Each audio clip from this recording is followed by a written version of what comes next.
Do you sometimes learn something and you are sure you know it? But then someone asks you a question and you suddenly realize you don't know how to answer it? If so, don't worry. It happens to all of us.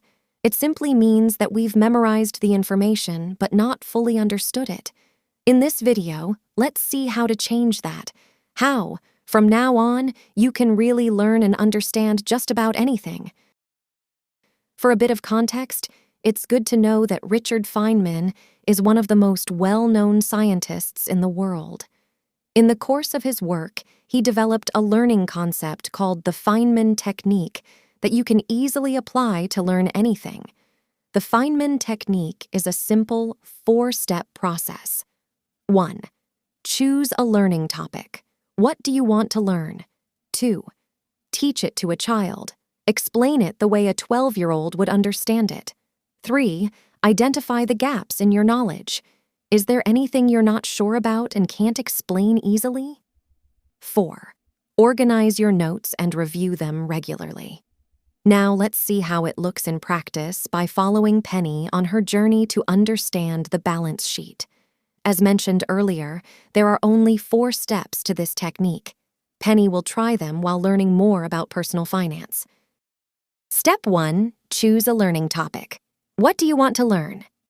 Penny wants to learn what a balance sheet is, so she opens the Word document, ready to begin.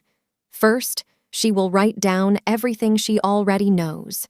Then she will write down everything she wants to learn. She already knows that every balance sheet consists of assets and liabilities, but Penny doesn't know what assets and liabilities are. Those are the concepts that she wants to learn. Her first step is to look for definitions. If they seem complex, that is not the problem. She will simplify them as she goes along. Step 2, teach it to a child. Explain it the way a 12-year-old would understand it. Penny has found the definitions of assets and liabilities. Now she needs to explain them in her own words, as if she is teaching a child. That means she needs to avoid technical terms and use only simple language. Even though there isn't a child around, she will pretend there is. The original definition is asset, something of value, such as a possession or property, that is owned by a person, business, or organization. If she reads it like that to a small child, there is a big chance the child will get confused. So she needs to find an easier explanation and connect it to a real-life example. After some time, Penny is ready. Penny's definition is, an asset is everything that puts money in someone's pocket. For example, her sister has an apartment by the coast, which she rents out to other people. Every time someone rents it, she receives money for it. This means that the apartment is putting money in her pocket. So in this case, the apartment is an asset. Happy with how that turned out, Penny moves on to explain liability. The original definition is liability, the responsibility of a person, business, or organization to pay for or give up something of value. Penny's definition is liability is everything that takes money out of someone's pocket. For example, her sister has a very nice car. However, she needs to pay for gas to keep the car running, and repairs from time to time. This means that the car is taking money out of her pocket. In this case, the car is a liability. As we can see, in explaining assets and liabilities, Penny has removed complex words. Instead, she used language that was easy to understand. She also found examples from her personal life. By trying to explain it in a way that a child would understand, she understood it much better. By adding examples, she made sure she would remember it longer. Now, Penny will use the same approach to explain the difference between tangible and intangible assets.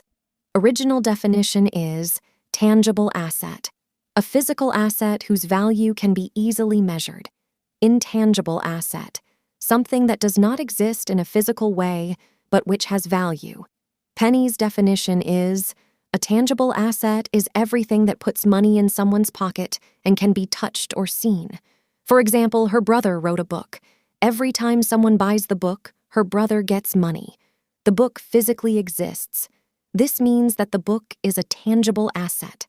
On the other hand, Her brother is the author of the book, and therefore he has all the rights. Those rights are called copyrights. They exist, but they are invisible.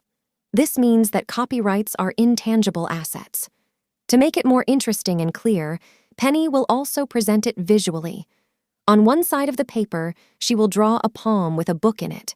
Underneath, she will write, "Tangible assets, assets you can touch." On the other side of the paper, she will draw an empty palm with the word "copyright" flying over the palm. Underneath, she will write, "Intangible assets, assets you can't touch." Visual aids like these can help to understand the information better and remember it longer. Step 3. Identify the gaps in your knowledge. Is there anything you're not sure about and can't explain easily? That was all clear to Penny. But the issue happened when she wanted to explain how copyrights would put money in her brother's pocket. She wasn't sure. That was a gap in her knowledge. As soon as she identified it, she wrote it down. Her next step will be to find more information about it, then to explain it in a simple way. That will ensure that she completely understands it. As we can see, identifying gaps may seem like an issue at the moment, but in the long run, they will help Penny deepen her knowledge. Step 4. Organize your notes and review them regularly. Once Penny has filled in the gaps with knowledge, she will go over her notes again. She will organize them as needed. If she has used a lot of technical terms or complex language in some parts, she will rewrite them in a simpler way. From time to time, she will review her notes to add new information she has learned, or to correct information she might have been wrong about. The most important thing is that she writes each explanation in a way that can be understood by a 12-year-old child, someone who doesn't know anything about the subject. At the end of the learning process, Penny will have well-rounded knowledge that she completely understands. Now that we've seen how the Feynman technique works in practice, let's see how using it can benefit you. If you've found value in this video so far, please consider subscribing to our channel. Thank you. As we have seen from Penny's example, the best way to fully understand something is to explain it to someone else in a simple way, even if that someone is a fictional character. Because then you are not just memorizing information. You are trying to really understand it so that you can explain it. When you do that, you immediately become aware of what you can't explain. These parts are known as gaps in your knowledge. This happens when something is unclear or missing. As an active learner, you're questioning and analyzing those parts. You are looking for more explanations.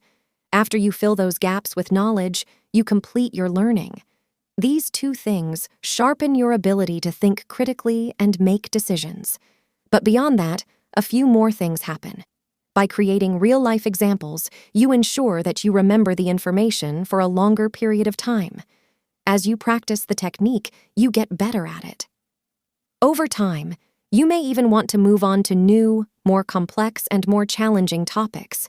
That will build your confidence, and it will also build a mindset of continuous learning and problem solving. Keep in mind that learning should always be an interesting journey.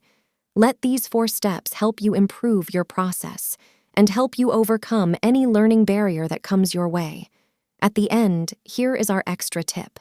In the beginning, you may be wondering if the explanation you came up with is simple enough or not. You can try this trick. Write it down and share it on the Explain Like I'm 5 subreddit. This might do 2 things. First, you can get instant feedback on your explanation. Second, other people may ask you follow-up questions. This can help you discover areas where you lack understanding and help you identify your knowledge gaps. We hope you found this video helpful. Feel free to browse our channel for other similar content, and thank you very much for watching.